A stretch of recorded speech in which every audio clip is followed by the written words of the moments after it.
Bonjour, bienvenue sur la chaîne Secret d'Atelier. Nous sommes ici, devant le Séchoir, un centre d'art contemporain à Mulhouse, niché en plein cœur d'une ancienne tuilerie. Nous allons y rencontrer David Allard et nous allons pouvoir découvrir son travail.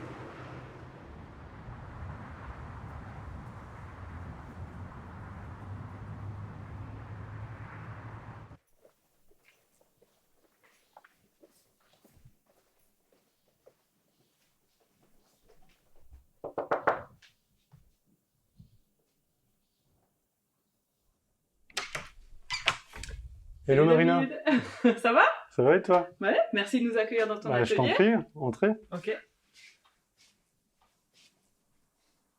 Alors nous sommes dans ton atelier. Ici au Séchoir, il y en a plusieurs. Vous êtes plusieurs artistes. Vous êtes combien? Donc on a 17 ateliers, donc on peut dire une vingtaine d'artistes au sein du Séchoir. D'accord. Et vous avez tous des spécificités particulières, j'imagine. Et est-ce que tu pourrais nous expliquer, toi, en tant qu'artiste, ce que tu crées?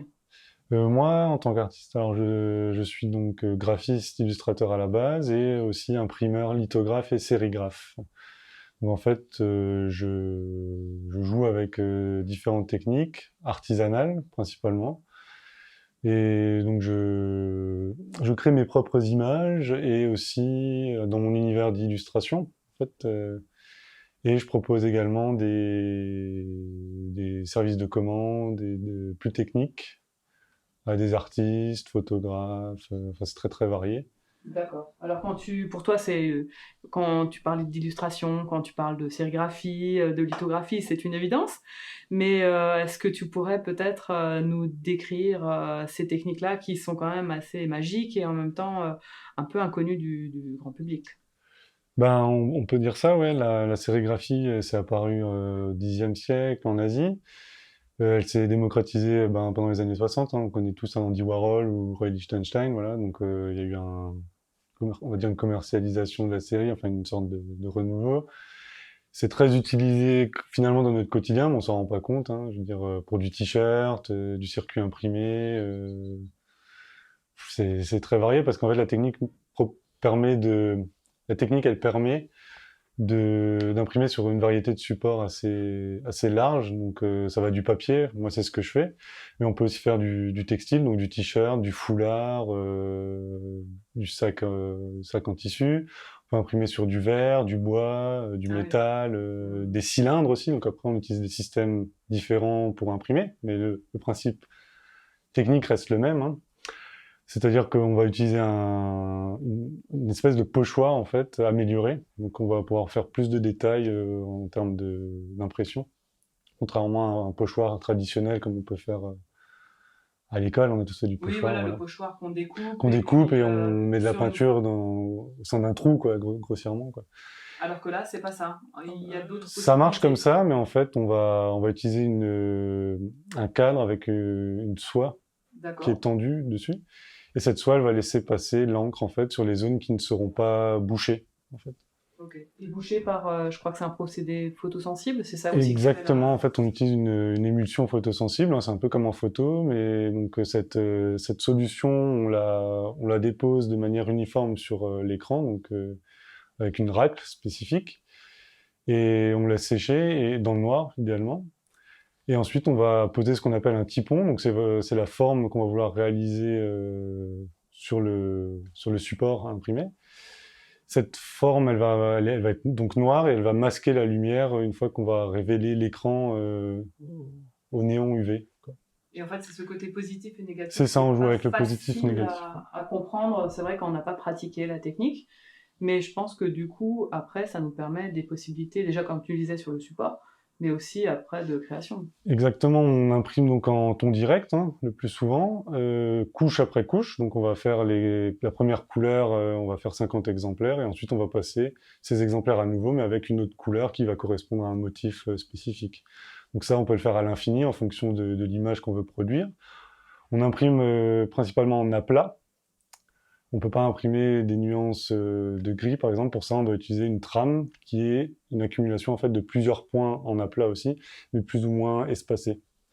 C'est ce qu'on utilise aujourd'hui dans l'impression offset, par exemple, ou autre. Et on peut superposer les couleurs, donc avec un jaune et un bleu, on obtient un vert, etc. Quand on joue avec le spectre, en fait, et des effets de superposition.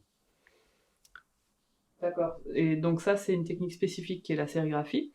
Mais tu nous as dit que toi, tu proposais encore une autre technique.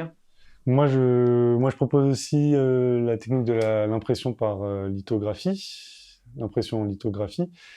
Donc, on n'utilise pas un pochoir dans ce cas-là ou un écran, on utilise une pierre qui est calcaire. Donc, c'est d'autant plus particulier que c'est parce que c'est très lourd. C'est assez long à élaborer. L'avantage de la sérigraphie, c'est que c'est plus instantané, on va dire.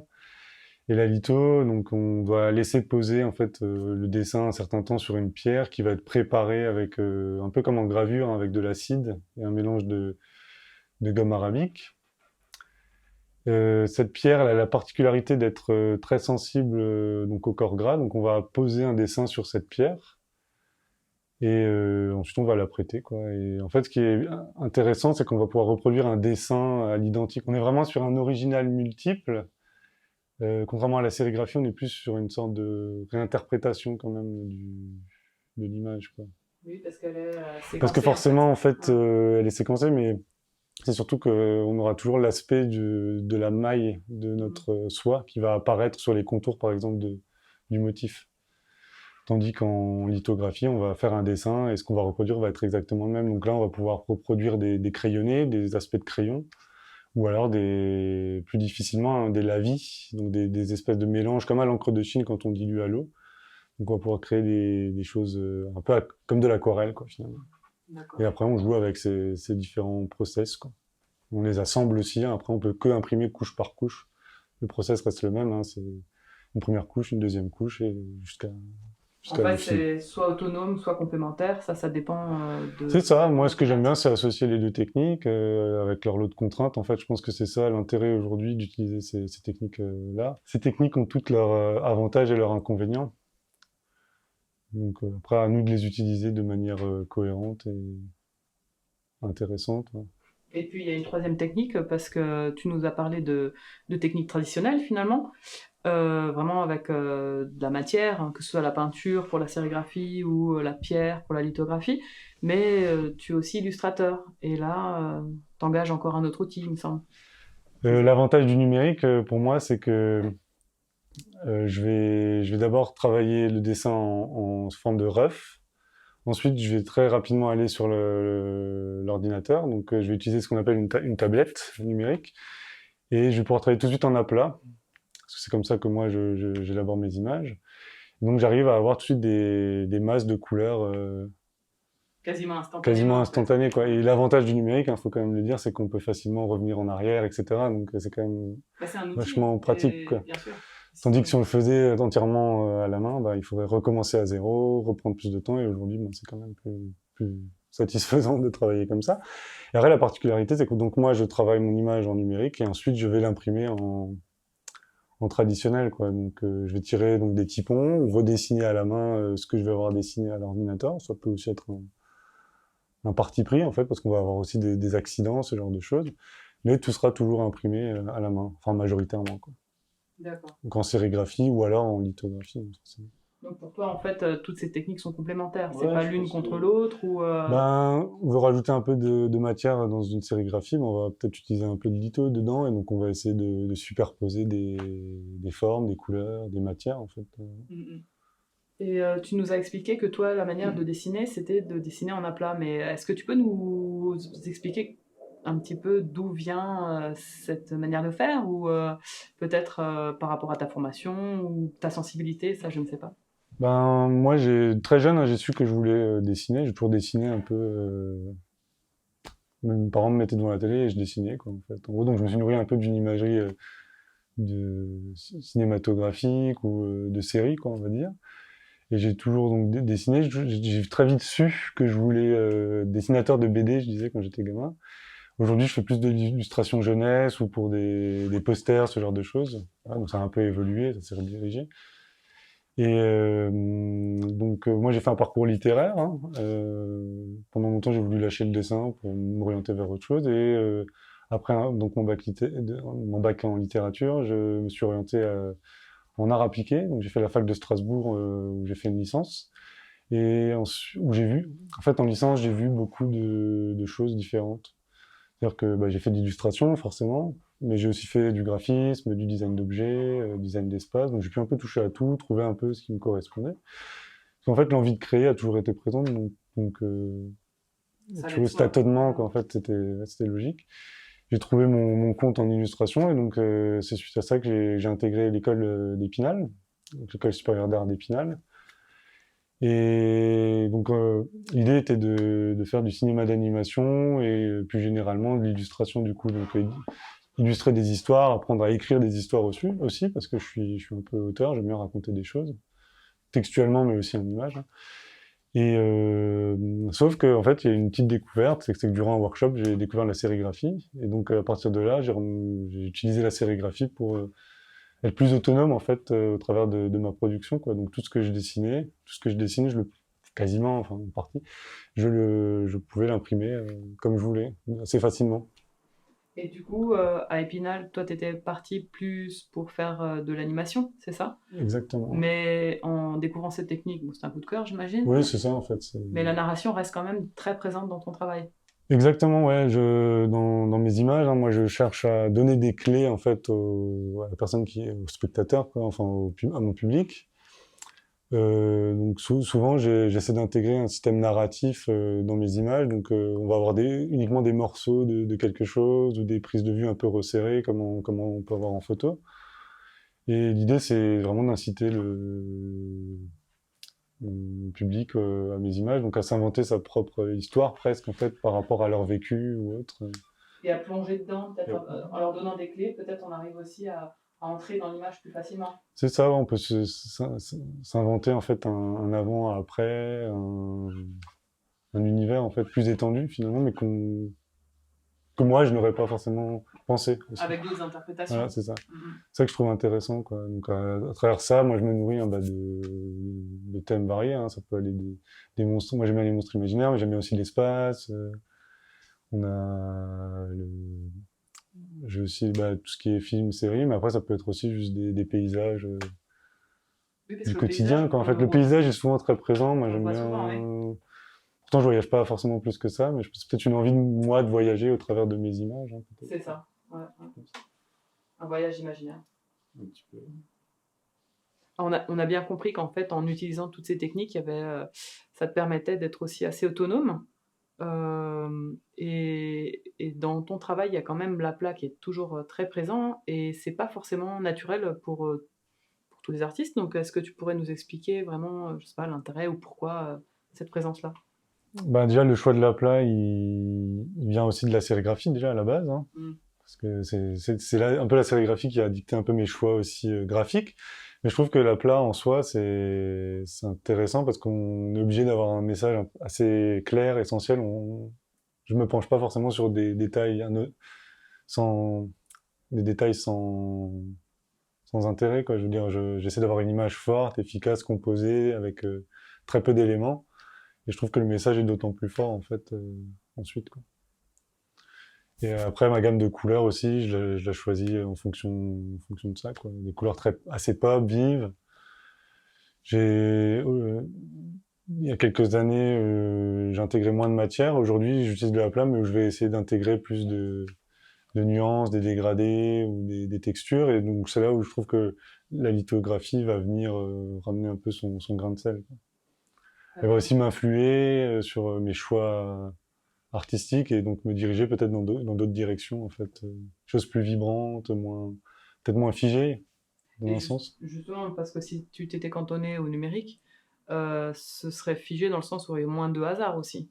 C'est ça, on peut finalement, avec le numérique, on peut toujours revenir en arrière, donc on a quelque chose de très maîtrisé, et je trouve que du coup, on perd un peu une personnalité en passant par cet intermédiaire. Et l'avantage de passer par des médiums comme la sérigraphie ou la litho, c'est qu'on a le papier qui va aussi raconter quelque chose, l'encre qui va avoir une épaisseur, des couches, des ratés aussi, ça fait aussi partie finalement du processus créatif, quoi. Je veux dire, mon travail en tant qu'imprimeur technicien est de faire à chaque fois un tirage identique pour chaque exemplaire, mais vu que j'imprime artisanalement, il y aura potentiellement des erreurs. Et je trouve que c'est ça qui fait aussi la force des images Des erreurs ou et de des la technique. surprises, hein. Ou des surprises, oui, exactement. Ouais. Alors, parfois, enfin, ça peut être des mauvaises, j'imagine, mais Ah oui, parfois, ça on peut arrive, en hein. tirer parti et aller peut-être plus rapidement vers d'autres voies, quoi, je sais Ben, pas. c'est là où l'atelier, je trouve intéressant et ma façon de travailler, c'est que moi, j'ai mon atelier, j'ai ma pratique artistique, mais l'atelier est aussi là pour d'autres artistes, en fait. Moi, j'aime bien aussi collaborer avec des gens. Et donc, l'idée, c'est d'être un peu imprimeur d'art pour certains artistes. C'est un de mes objectifs en tant que personne, quoi, pour l'atelier. Et en fait, le fait de travailler avec des gens me pousse aussi à un peu à me remettre en question, en fait, et à expérimenter de nouvelles choses qui vont du coup me servir aussi dans mon travail Bien sûr. personnel, quoi, mon travail C'est un dialogue, en d'illustrateur, fait. quoi. Donc finalement, il y a un échange, il y a des visions différentes Qui se qui se rencontrent. rencontrent. Et humainement, c'est intéressant, mais aussi après artistiquement et techniquement, quoi. Donc ça, c'est bon à savoir quand même, le fait de pouvoir entrer dans ton atelier déjà pour découvrir ton travail, mais aussi pour savoir que tu mets à disposition alors ton savoir-faire. C'est ça, ouais, je mets mes compétences techniques au service des autres également. Euh, Donc ça peut prendre plusieurs formes, hein. Un artiste qui a un besoin spécifique par exemple en sérigraphie, ne connaît pas la sérigraphie, ben, je vais l'accompagner techniquement pour que lui puisse s'exprimer au mieux en fait, à travers de cette technique. Pareil pour la lithographie. Et après, il y a d'autres aspects qui peuvent prendre l'apparence de stage ou de formation, quoi. Donc moi, j'invite les gens à pousser la porte de mon atelier pour que je les forme, que je leur explique ma pratique. Ça peut être de la démonstration ou de l'initiation à proprement parler, et après aller plus loin dans l'expérience, quoi. Ouais, c'est chouette, ça donne envie. Et comme vous êtes au séchoir, c'est une certaine période de l'année ou il faut te contacter en fait, j'imagine. Bah, le mieux, c'est de me contacter, mais là, on va mettre en place des formations. Ce qui est bien, c'est qu'il y aura différentes formations, donc en dessin, parce qu'on a des gens qui dessinent et qui peignent. Donc peinture, dessin, gravure aussi, avec des graveurs, céramique, moi, donc image imprimée, graphisme, et aussi des débats philosophiques. Donc après, il y aura des formations variées. Ouais, un vrai centre d'art avec C'est ça, une c'est grande intéressant. dynamique au sein du séchoir. Euh, c'est super de pouvoir permettre aux gens de venir vous rencontrer, mais aussi travailler avec vous finalement. Bah, faut voir le séjour comme d'abord un centre d'art, mais aussi un outil en fait qui permet de se questionner, d'avoir un rapport aux choses, quoi, Et de créer. et de créer surtout, quoi. Le but est là quand même. Voilà. Alors toi, David, j'imagine que tu as beaucoup de projets en cours. Est-ce que tu pourrais nous en parler? Bah là, depuis 2 ans maintenant, je travaille sur un projet de livre dont je suis l'auteur-illustrateur. Ce sera un projet de science-fiction, de voyage encore, et où on suivra un personnage dans un décor assez gigantesque. Voilà, donc ça, ce projet-là, j'aimerais le proposer à des éditeurs de manière plus, du coup, conventionnelle. Il n'y aura pas de sérigraphie. Et sinon, à la rentrée, je vais commencer à intervenir dans des écoles. Il y aura donc les formations, ici à l'atelier, et aussi un projet de memory, normalement, avec des résidents de Cap Cornélie, à Mulhouse. On va travailler sur un jeu. Voilà. Ça peut aussi prendre ce type de forme. Tout sera fait en sérigraphie, à la main. Et voilà. Oui, ça fait déjà pas mal de choses. En tout cas, merci de nous avoir accueillis dans ton atelier et on espère pouvoir feuilleter le livre dans pas longtemps. Enfin, moi aussi, j'espère. J'espère qu'il vous plaira. Je n'en doute pas. Merci encore. Merci.